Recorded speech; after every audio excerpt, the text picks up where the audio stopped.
struggle nak cari konten tu, nak bagi naik views tu macam mana pula? Itu yang tak tahu tu. Masing-masing ada dia punya struggle. Yes. Yep.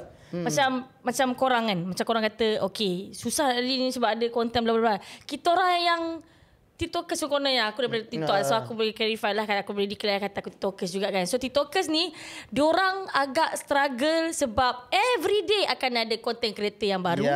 Everyday kau akan ada apa orang kata, orang-orang baru yang macam lagi better daripada kau.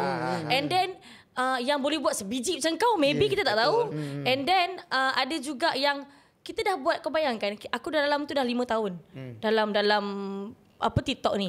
Kau bayangkan TikTok tu berapa banyak konten aku buat, dah sampai tepu dah otak aku nak fikir apa benda, kau faham tak? Takkan nak konten menyanyi je sepanjang hari. And then niche lagi. Niche